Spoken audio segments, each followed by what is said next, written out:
வணக்கம் and welcome to EV podcast. நான் உங்க ஜேகே. ஒரு படம் ஹிட் ஆனா எல்லாரும் ஒரு பேரை தான் சொல்லுவோம், டைரக்டர். ஆனா அந்த பேர் டைட்டில் கார்டில் வர்றதுக்கு முன்னாடி எவ்வளோ நாள் தூக்கம் இல்லாமல் இருந்திருப்பாரு, எவ்வளோ ஸ்ட்ரகிள்ஸை ஃபேஸ் பண்ணியிருப்பாரு, எவ்வளோ ரிஜெக்ஷன்ஸை ஃபேஸ் பண்ணியிருப்பாரு, எவ்வளோ நாள் அசிஸ்டன்ட் டைரக்டர்னு பேக்ரவுண்டில் ஓடி இருப்பாரு. சக்ஸஸை எல்லாரும் பார்ப்போம், ஆனால் ஸ்ட்ரகிளை இன்னைக்கு நம்ம கூட இருக்கிற ஒரு ஷார்ட் ஃபிலிம் மேக்கராக ஸ்டார்ட் பண்ணி ரியல் செட் எக்ஸ்பீரியன்ஸ் பண்ணி பல படங்களில் அசிஸ்டன்ட் டைரக்டராக ஒர்க் பண்ணி இப்போ டைரக்டருக்கான டைட்டில் கார்டை டார்கெட் பண்ணிட்டு இருக்கிற ஒரு பேஷனேட்டான சினிமா சோல்னே சொல்லலாம். இது ஒரு இன்டர்வியூ மட்டும் கிடையாது, இது ஒரு ஜேர்னியோட உண்மையான conversation. Welcome to the show bro. நன்றி. ரொம்ப பில்டப் கொடுக்குற ஆஸ்பைரிங் ஃபிலிம் மேக்கர்னு சொல்லிருக்கலாம். உங்களை பத்தி நிறைய சொல்லலாம்னு சொல்லி இல்ல ஆஸ்பைரிங் ஃபிலிம் மேக்கருக்கும் இப்படி எல்லாம் பில்டப் பண்ணலாம்னு உன்கிட்ட தான் தெரிஞ்சுக்கிறேன். ஓகே கண்டிப்பா. ஃபர்ஸ்ட் ஆஃப் ஆல் ரொம்ப நன்றி ப்ரோ இந்த ஷோக்கு வந்ததுக்கு. தேங்க்ஸ். நல்லா இருக்கா? ப்ரொஃபஷனலா தெரியுது. பாட்காஸ்ட் கியூல இருந்த போதும் இல்ல ரொம்ப சந்தோஷம் ப்ரோ. இப்பதான் கொஞ்சம் தைரியம் வந்துச்சு பேசுறதுக்கு. ஸோ ஃபர்ஸ்ட் ஆஃப் ஆல் கொஸ்டின்ஸ்குள்ள போறதுக்கு முன்னாடி உங்க ஜர்னியை பத்தி தெரிஞ்சுக்கிறதுக்கு முன்னாடி, who were you before cinema? சினிமாக்கு முன்னாடி நீங்க யார்? ஹூ வேர் யூனா என்ன, நார்மல் மிடில் கிளாஸ் பையன். என்ன நம்மளுக்கு இருக்கும், மேக்ஸிமம் படிக்கணும், வீட்டுக்கு வரணும், திட்டு வாங்கணும், படிக்கணும். ஸோ இவ்வளோதான் வச்சுக்குவேன். ஆனால் சினிமா வந்து என்ன சொல்றது, சைல்ட்ஹுட்லேருந்தே கூடவே ஜாஸ்தி சினிமா போய் பார்க்கறது, not exactly jumping in to films. Fascination ஆரம்பிச்சது ஏன்னா எங்கள் வீடு இருந்த லொக்கேஷன் அப்படி, அங்கே ஜாஸ்தி ஷூட்டிங் நடக்கும். ஓகே. ஸோ அதை கொஞ்சம் பார்த்து, அது அப்போது சும்மா ஷூட்டிங்னாலே ஒரு 2 பஸ் நிற்கும். அது அப்போ கேரவானே தெரியாது. அது பஸ் நிற்கும், அது லைட்டு யூனிட்டு, திடீர்னு ஒருத்தர் வருவார், சன்னை பார்த்துட்டு வீடு லைட் பண்ணிட்டு போவார், நம்மளுக்கு ஒன்றும் புரியாது. ஸோ அதெல்லாம் பார்க்கும்போது ஆனால் எங்களுக்கெல்லாம் ஈவினிங் டைம் அப்பெல்லாம் எப்படி இருக்கும்னா, நைட் போய் ஷூட்டிங் பார்த்துட்டு எல்லாம் ஷூட்டிங் முடிச்சுட்டு பார்த்துட்டு வரும்போது ஒரு ஜாலி ஃபன் மூடு இருக்கும். வழக்கமா எல்லாரும் கிரிக்கெட் ஆட போவாங்க, நீங்க ஷூட்டிங் பார்க்க போயிருக்கீங்க. சாயந்தரம் கிரிக்கெட் ஆடுவோம், நைட் ஷூட் தானே. முடிச்சுட்டு வந்துருவோம். இது வந்து இப்போ நாட் ஆல்வேஸ், பட் ஜென்ரலா இது ஒரு நடந்த ஒரு ஃபேசினேஷன், ஒரு ஃபேண்டசி வேர்ல்ட் எல்லாரும் போய் பார்த்த மாதிரி இருக்கும். ஸோ அது பார்த்துட்டு ஒரு இது இருக்கும்ல. அந்த மாதிரி was a person who was seeing cinema from long, என்ன சொல்றது, தூரத்துல இருந்து அதை பார்த்துட்டு இருந்தேன் சின்ன வயசுல இருந்துன்னு வச்சுப்போம். அதுக்கப்புறம் தான் அப்பதான் உங்களுக்கு சினிமா மேல இன்ட்ரெஸ்ட் வந்துச்சுன்னு சொல்ல வரீங்க? இல்ல. அப்போ சினிமால இன்ட்ரெஸ்ட் வந்தது எப்போ ப்ரோ? சினிமால இன்ட்ரெஸ்ட் எப்போ வந்ததுன்னா, ஐ திங்க் நாளை இயக்குனர்னு ஒரு ஷோ வந்துட்டு இருந்துச்சு. 2011 அந்த டைம்ல எல்லாம் கலைஞர் டிவில நாளை இயக்குனர்னு ஷோ வந்துட்டு இருந்துச்சு. ஸோ அந்த டைம்ல சண்டே காலையில உட்காந்து பார்த்துட்டு இருந்தா ஒரு சின்ன ஷார்ட் ஃபிலிம்ஸ் வரும். ஒரு டக்குன்னு கதை இருக்கும், அதுல ஒரு கிளைமேக்ஸ் இருக்கும், கிளைமேக்ஸ் ட்விஸ்ட் இருக்கும். எனக்கு இது ரொம்ப பிடிக்கும், இதெல்லாம் பார்க்க பிடிக்கும். எனக்கு இது ஹேபிட் என்ன இருந்துச்சுன்னா, நான் வந்து ஜாஸ்தி கதை சொல்லுவேன். ரொம்ப பேர்கிட்ட சும்மாவே என்ன சொல்றது, நம்ம அந்த இடத்த போயே இருக்க மாட்டோம், ஆனா போயிட்டு வந்து பார்த்த மாதிரி கதை சொல்லுவேன், படிச்சு கிரியேட் பண்ணி அதெல்லாம். இன்னொன்னு, சின்ன வயசுல எல்லாம் அந்த எல்லாம் குரூப்பா உட்காந்துக்கணும், ஃப்ரெண்ட்ஸ் எல்லாம் பேசினா பேய் கதை சொல்லுவாங்க எல்லாரும் உட்காந்து. அதெல்லாம் 90s கிட்ஸ் கரெக்டா. சோ ஜெனரலாவே பேய் கதைனாலே பொய் தான், யாருமே ரியல் எக்ஸ்பீரியன்ஸ் இருக்காது. நான் சொல்லும் போது எனக்கு தெரியும், நான் வந்து பொய் சொல்லிருக்கிறேன், எனக்கு நல்லா தெரியும். ஆனா அங்க ஒரு 2-3 பேர் மூஞ்சில பீதி இருக்குமா, அதெல்லாம் பார்க்கும்போது ஏதோ சொல்றேன்டா நாம, அந்த ஒரு கான்பிடென்ட் இருந்துச்சு. சோ இந்த நாளைக்கு டைம்ல இதெல்லாம் பார்க்கும்போது நம்மளால முடியுமே, நாமளும் நல்ல எல்லாம் ரொம்ப பேருக்கு சொல்லியிருக்கோம் கதை, நம்மளும் பண்ணலாம். அண்ட் நம்மளுக்கு ரொம்ப என்னன்னா, படம் எல்லாம் பார்க்கும்போது ஒரு நம்மளுக்கு ஒரு இது இருக்கும்ல, இது பத்தி இப்படி பண்ணியிருந்தா ஹீரோ இப்படியா இருக்கலாம்ல, இப்படி பண்ணிருக்கலாம்ல அப்படின்னு லாஜிக் பேசுற வயசு அது இல்ல. 2011 அந்த மாதிரி வச்சுக்க. ஸோ அப்போ அது தோணுச்சு, நாமளும் பண்ணா கேட்பாங்க போல, பண்ணா ஜனம் பார்ப்பாங்க அப்படின்னு ஒரு இன்ட்ரெஸ்ட் வந்துச்சு. ஸோ அதனால சரி இது பண்றதுக்கு என்ன பண்ணணும் அப்படின்னு தேட ஆரம்பிச்சேன். இங்க வந்து அதான் இருக்கேன்.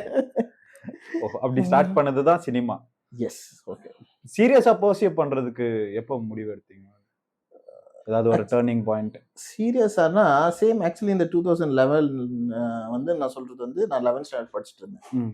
12ல 10th எல்லாம் நம்மளுக்கு ஸ்கிராப் புக் தருவாங்க தெரியுமா? ஓகே.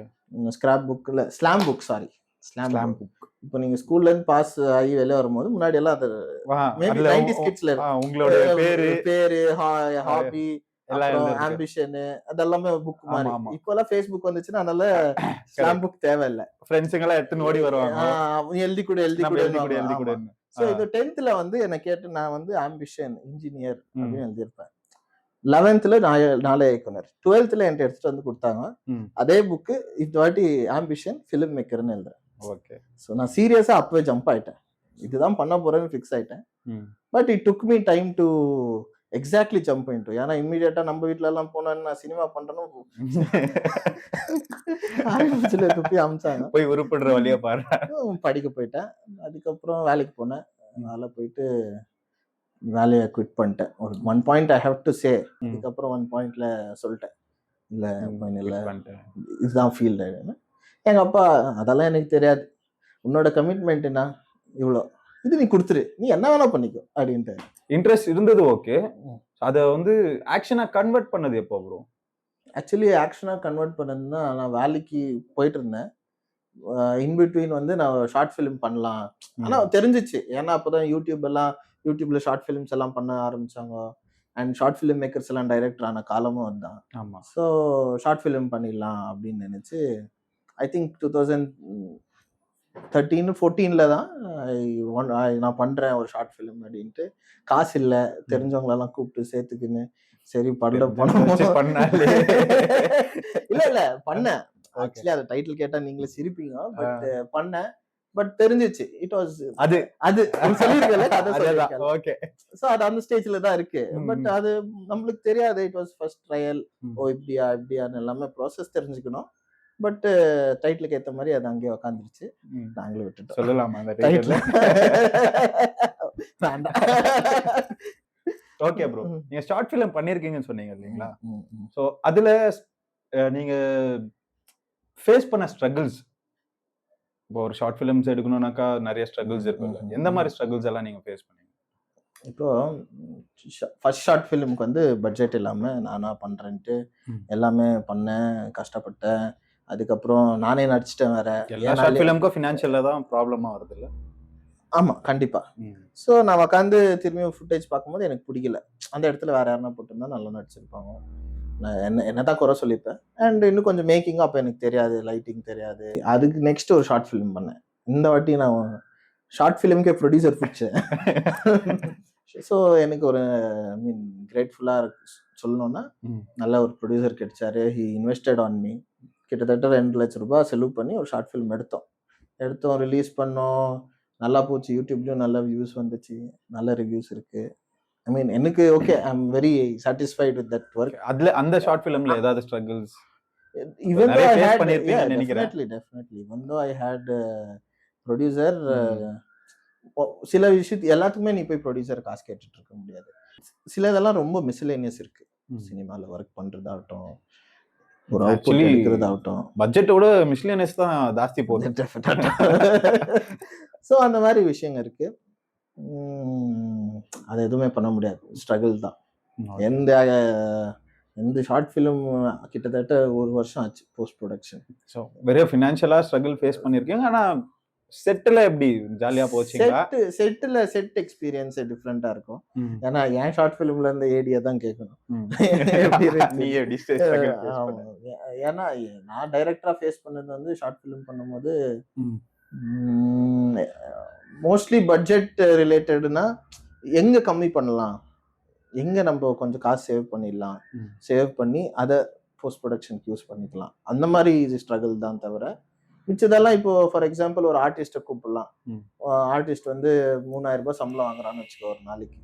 அந்த இடத்துல நம்ம என்ன பண்ணிடுவோம், பட்ஜெட் ஃப்ரெண்ட்லியா நம்மளுக்கு தெரிஞ்ச ஒருத்தனை போட்டுருவோம். அந்த இடத்துல என்ன ஆயிடும், இப்போ ஒரு டேக் எடுக்கிற இடத்துல 20 டேக் போகும். 20 டேக்குன்றது generally when production is happening, ஒரு கேமரா வந்து ஒரு நாளைக்கு ரெண்ட் கரெக்டா. ஸோ 20 டேக்குக்கு 1 hour போச்சுன்னா 1 hour காசு வேஸ்ட் ஆச்சு. நீ அப்படி பார்த்தீங்கன்னா அவனுக்கு 3000 ரூபாய் கொடுத்து ஷூட் முடிச்சிடலாம். சரி ப்ரோ, உங்க ஜேர்னில சரி ஷார்ட் ஃபிலிம் ஆச்சு, ஸ்ட்ரகிள்ஸ் ஃபேஸ் பண்ணீங்க. அந்த டைம்ல சினிமா தான் அப்படின்னு ஸ்ட்ராங்கா ஃபீல் பண்ண மூமெண்ட் இது? நீ இன்ட்ரோல அப்பவே சொன்னேன், ஒரு ரூம்ல எல்லாரையும் உட்கார வச்சுட்டு டைட்டில் கார்டு போட்டு டைரக்டட் பை ராபின் ஸ்மித் அப்படின்னு சொன்னால, இதை வந்து என் ஷார்ட் ஃபிலிமோட ப்ரீமியர் ஷோவில் நான் பண்ணேன். ஓகே. ப்ரீமியர் ஷோ முடிஞ்சு எல்லாரும் டைரக்டட் பை ராபின் ஸ்மித் வந்தோடனே ஒரு 100 பேர் இருக்கிறாங்க, எல்லாருமே கை தட்டுறாங்க. தட்டி முடிச்சோடனே ஸ்டேஜில் கூப்பிட்றாங்க என்ன, நம்ம ஆங்கர் தான் கூப்பிட்றாங்க. நானும் ஸ்டேஜுக்கு போகிறேன். ஸ்டேஜுக்கு போய் அங்கே எல்லாருமே நம்மள டைரக்டர்னு இல்லை, எல்லாம் பார்த்துட்டு தேர் அவைட்டிங் அந்த ஒரு கிளாப்ஸு, அந்த ஒரு மூமெண்ட்டு. ஆக்சுவலி நான் சாட்டிஸ்ஃபைடாக இருக்கிறேன். பட் அந்த மூமெண்ட் வந்து என்ன இதை விட இன்னும் பண்ணணும். மேபி எனக்கு இதெல்லாமே தான் எனக்கு என்கரேஜிங் பாயிண்டாக இருந்திருக்குன்னு நினைக்கிறேன். ஸோ அதே மாதிரி அந்த 100 பேர் முன்னாடி அந்த டைட்டில் எல்லாம் ஆகி அந்த ஸ்டேஜில் கூப்பிட்டு இது பண்ணும்போது இன்னும் பண்ணணும். அதான் 1000 ஆகணும், 1000. அதான் அந்த பேய் கதையில 4 பேர், ஷார்ட் ஃபிலிம்ல ஒரு 10 பேர், நெக்ஸ்ட் டைரக்டர் அது வரும்போது புஷ் பண்ணினே இருக்கு உங்களுக்கு. அது நோக்கி போயிட்டு இருக்கேன். ஓகே ப்ரோ, இப்போ பேய் கதை ஆயிடுச்சு, ஷார்ட் ஃபிலிம் ஆயிடுச்சு, அந்த மூமெண்ட் என்ஜாய் பண்ணியாச்சு. நெக்ஸ்ட் மூவ் ஷார்ட் ஃபிலிம்ல இருந்து எப்படி நீங்க ஒரு அசிஸ்டன்ட் டைரக்டரா மூவ் ஆனீங்க? ஓகே, நான் இப்போ சொன்ன ஷார்ட் ஃபிலிம் வந்து ஹலை பேப்பர்னு ஒரு ஷார்ட் ஃபிலிம் 2023ல பண்ணேன். ஆனால் நான் ஏடியா ஜாயின் 2018. இந்த ஏடி ஆப்பர்ச்சுனிட்டி எப்படின்னா, நான் வேலைக்கு போயின்னு இருந்தாலும் ரெகுலராக ஃப்ரெண்ட்ஸ் எல்லாமே அதே சர்க்கிளில் தான் இருந்துச்சு. நான் மொத்தமாக என்னோட காலேஜ் கேங் அப்படியே கட் பண்ணிட்டேன். என்னோட ஃப்ரெண்ட்ஷிப் அதெல்லாம் கட் பண்ணிட்டு மொத்தமாக இந்த ஃபிலிம் இண்டஸ்ட்ரியில் யார் இருக்கிறாங்களோ அவங்க கூட அப்படின்னா எனக்கு முடிஞ்ச அளவுக்கு எவ்வளோ பேர் ரீச் ஆக முடிஞ்சோ அந்த மாதிரி இருக்கிறவங்கள்ட்ட கான்டாக்ட்ஸ் வச்சுக்கினேன். அதில் ஒரு இது வரைக்குமே ரொம்ப க்ளோஸாக எல்லாருமே ஃப்ரெண்ட்ஸாக இருக்கிறாங்க. ஸோ அதில் ஒருத்தர் வந்து என்னை ஒரு டீமுக்கு இன்ட்ரடியூஸ் பண்ணார். அவர் ஒரு தமிழ் படம் ஒர்க் பண்ணுறேன், நான் ஸ்டார்ட் பண்ணுறேன் அப்படின்னாரு. நானும் ஆக்சுவலி வேலை விட்டுட்டு இம்மிடியேட்டாக கையில் பிஎஃப் காசு வச்சுக்கின்னு சென்னை போயிடலாம், அசிஸ்டன்ட் டைரக்டர் ஆயிடலாம், சென்னை போகிறோம், ரூமை எடுக்கிறோம், அசிஸ்டன்ட் டைரக்டர் ஆகிறோம் அப்படிதான் நினைச்சேன். ஸோ வந்தோடனே அவர் என்ன சொன்னார்னா, நான் இங்கே தமிழ் படம் எடுக்கிறேன், அங்கே போய் எதுக்கு ஏடியா ஆகிறேன், இங்கே பண்ணுறேன் அப்படின்னாரு. ஸோ 18ல் செப்டம்பர் என்னவோ அந்த படம் ஸ்டார்ட் பண்ணோம். கிட்டத்தட்ட போச்சு, நல்லா ஒர்க் பண்ணிட்டு இருந்தோம். டுவர்ட்ஸ் அந்த படம் எண்ட் ஆகும்போது கோவிட் வந்துச்சு. 2020 ஜானுக்கு அந்த படத்தோட ஷூட்டிங் முடிச்சு ஐ திங்க் அதுக்கப்புறம் கோவிட் வந்துச்சு. கோவிட் வந்தோடனே அகெயின் என்ன பண்ண முடியும், வீட்லேயே எல்லாரும் உட்காந்துக்கிறோம், காசும் இல்லை, எதுவும் இல்லை. ஸோ அந்த டைமில் கொஞ்சம் ஸ்டோரிஸ் எழுதிட்டு அந்த மாதிரி போச்சு. பட் மீன் டைம் எதனா பண்ணணும் அப்படின்னும் போது கொஞ்சம் இப்போ இந்த ஒரு ப்ராஜெக்ட் ஃபுல் ஏடியா ஒர்க் பண்ணிட்டு இருந்தேன் இல்லையா, அதுல கொஞ்சம் கற்றுக்கினேன். ஏடியா ஒர்க் பண்ணியிருக்கீங்க இல்லையா, அங்கே செட்டில் நீங்கள் எப்படி, இப்போ நீங்க ஷார்ட் ஃபிலிம் பண்ணும்போது ஒரு டைரக்டரா இருந்திருப்பீங்க, அங்க ஒரு ஏடியா இப்படி பண்ணிருப்பீங்க. நீங்க அசிஸ்டண்டா இருக்கும்போது உங்க டைரக்டர் எப்படி? ஜெனரலி ஃபர்ஸ்ட் ஒரு டீமுக்கு போய் ஜாயின் ஆனாலே ஏடி டீமுக்கு ஃபர்ஸ்ட் வேலை ஆன் செட் ஒன்று கொடுக்குற வேலை என்ன தெரியுமா? Field clear.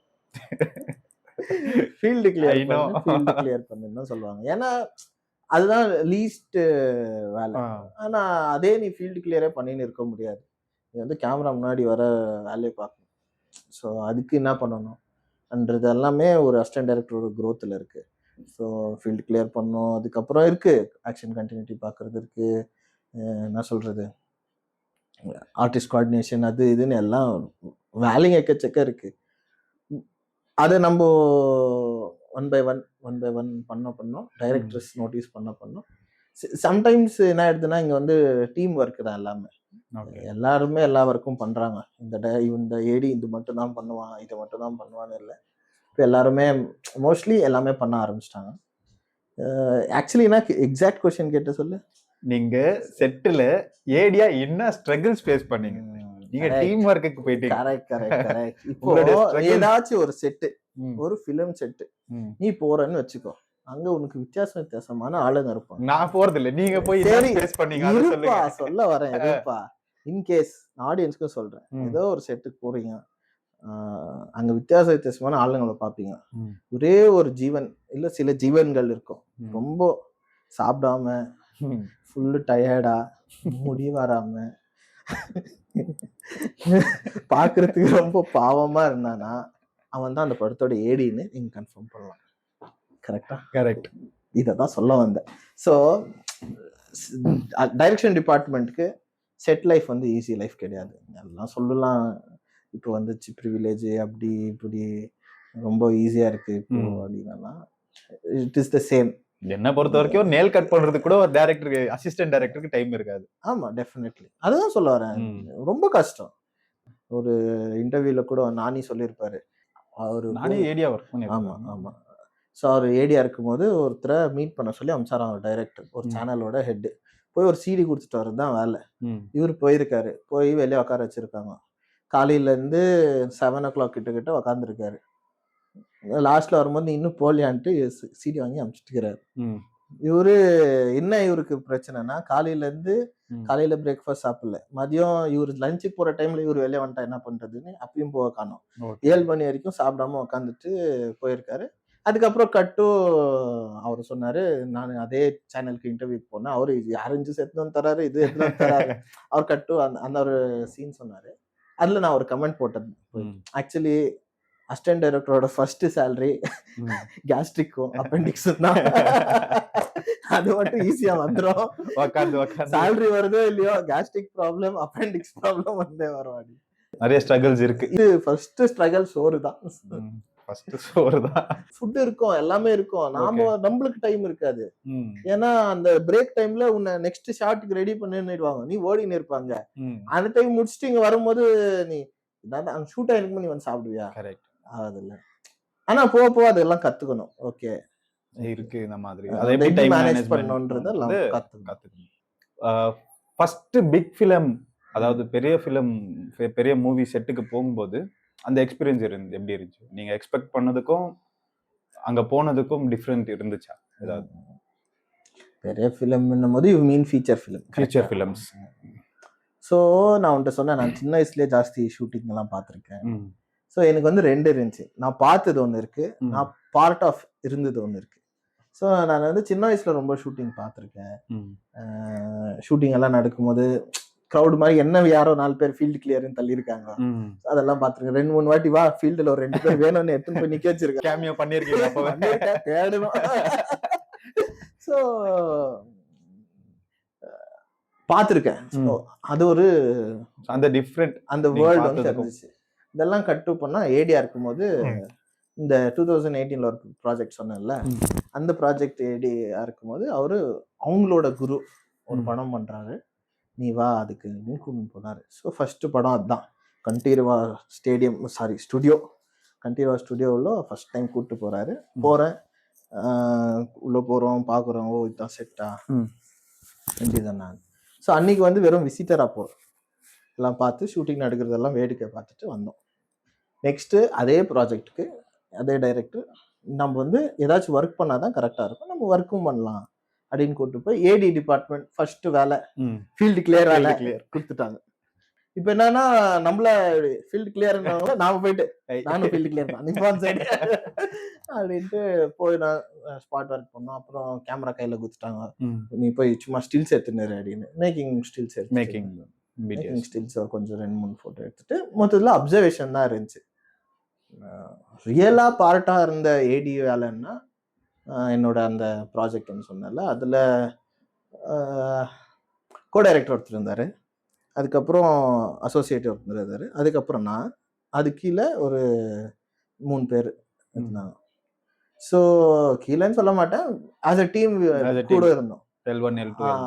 ஆனா அங்க என்ன ஆயின்னு இருந்துச்சுன்னா, பாயிண்ட் ஆஃப் கான்டாக்ட் டைரக்டர் என்ன சொல்லிட்டாரு, எல்லாமே ராபின்ட்ட போய் நான் வந்து டைரக்ட் ராபின்ட்ட சொல்லிடுவேன், ராபின்ட்ட இருந்து நீங்க எல்லாமே இது பண்ணிக்கணும்ட்டாரு. கோ டைரக்டர் இவங்க எல்லாமே க்ரீம் லேயர். அவங்க வந்து நான் வந்து அவங்களுக்கு இது ஆமாவா, இது கரெக்டா, இதை நான் சொல்லிட்டா அப்படின்ற மாதிரி தான் கேட்டு செஞ்சுட்டு இருப்போம்.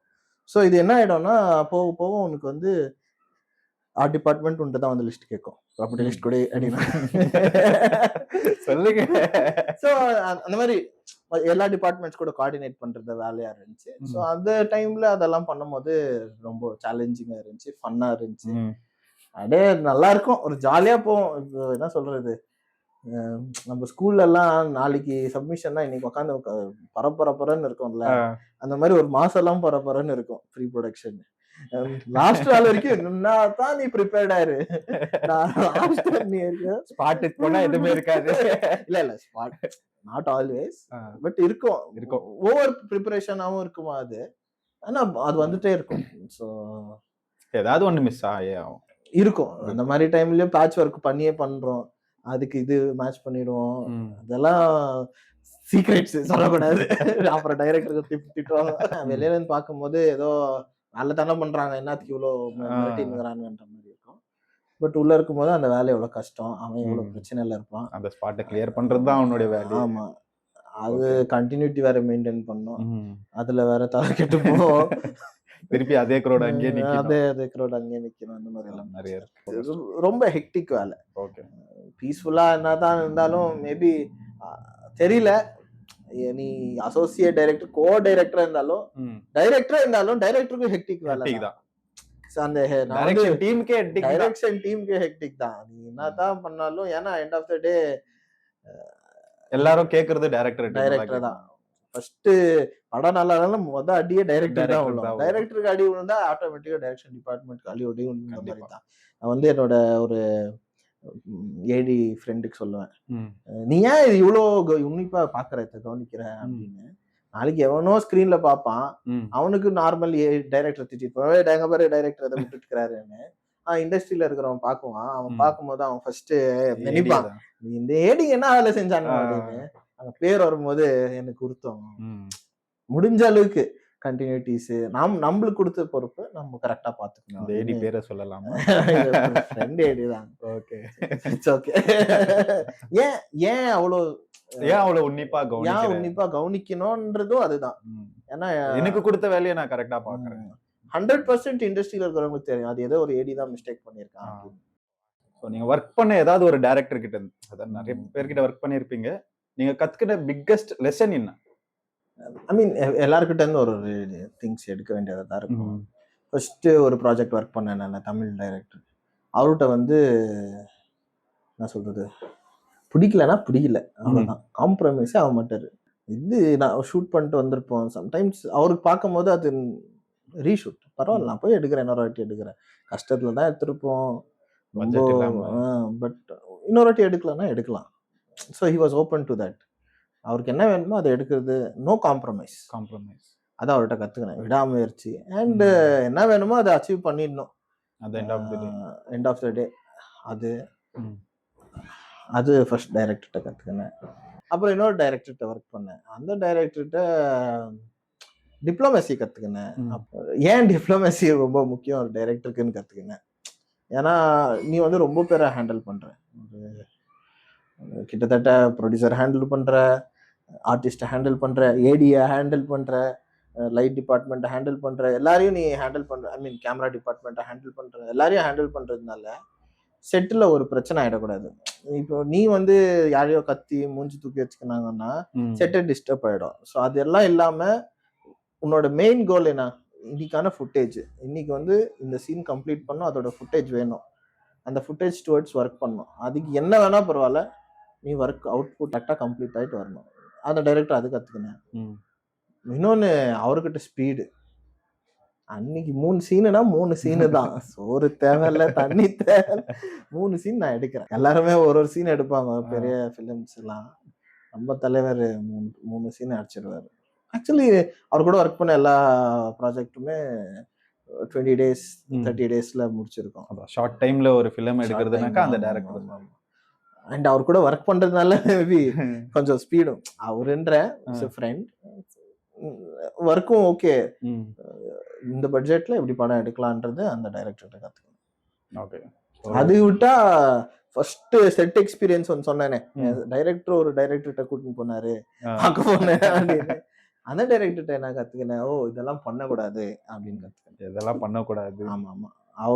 அவர் டீம்ல வந்து சில இஷ்யூஸ் இருந்துச்சு. ஓகே, இதெல்லாம் நம்ம செட்டில் வரக்கூடாது. மானிட்டர் முன்னாடி 4 பேர் இருப்பாங்க, 4 பேரும் 4 சஜஷன் வரும். டைரக்டருக்கு ஐயோ டேய் இவனுங்களை உட்கார வச்சுக்கிட்டு அவர் மைண்ட் வாய்ஸ் அப்படி இருக்கும். ஓகே, எது கத்துக்கினீங்கன்னு சொன்னீங்க, எதெல்லாம் பண்ணக்கூடாதுன்னு தெரிஞ்சுக்கினீங்க? அதான் இதுல ஒண்ணு சொன்னேன்ல, அந்த மாதிரி 2-3 இருக்கு. ஒரு டைரக்டர் இவர் இதை பண்ணியிருக்கிறாரு, ஆனா இதை நம்ம ஃபியூச்சர்ல பண்ணக்கூடாது. வேண்டாம், அது வேண்டாம், பேர் சொல்ல வேண்டாம் ப்ரோ. அந்த மாதிரி எதுவும் இல்ல. மோஸ்ட்லி எல்லாமே அவங்க என்னத்துக்கு அதை பண்ணிருப்பாங்க, படத்துல அவுட்புட் நல்லா வரணும்னு பண்ணியிருப்பாங்க. ஸோ அவங்களோட டிசிஷன்ஸ் அது. ஸோ உங்களுக்கு ஏதாவது ஒண்ணு தோணி இருக்கும்ல, இதை நம்ம பண்ணியிருக்க கூடாது? இப்போ நம்ம என்ன சொல்றோம், டைரக்டர்ஸ் இப்படி டைரக்ஷன் டிபார்ட்மெண்ட் எப்படி நடத்திருக்கலாம், இப்படி ட்ரீட் பண்ணலாம், இல்ல டைரக்ட் டீம் விட இல்ல இல்ல இல்ல நான் ஜென்ரலா சொல்ல வரேன் அப்படின்னு நினைப்போம். ஆனா நம்ம அந்த இடத்துல திரும்பி டைரக்டர் ஆகும்போது அதே மாதிரி நம்மளோட டைரக்ஷன் டிபார்ட்மெண்ட் ரொம்ப கஷ்டப்பட வேண்டியதா சிச்சுவேஷன். ஏன்னா இட்ஸ் அந்த ஒர்க்கே அப்படிதான். டைரக்டர், டைரக்ஷன் டிபார்ட்மெண்ட் எல்லாமே ஒன்னா சேர்ந்தாலே தலைக்கு எடுத்துன்னு உக்காந்துட்டு இருப்பாங்க ஷூட்டுக்காக. ஸோ இது இருந்தே இருக்கும். ஸோ இது பண்ண கூடாதுன்னு இல்ல, எண்ட் ஆஃப் த டே அவங்க பண்றது அந்த படத்தோட நான் ப்ரொடக்ஷன் வைஸா கேட்கல, ஒரு ஸ்கிரீன்ல ஒரு ஃப்ரேம்ல இது ஒரு இப்படி வச்சிருக்கலாம், இது வச்சிருக்க கூடாது, ஒரு ஷார்ட்டா, அது ஐ திங்க் தேவையில்லை.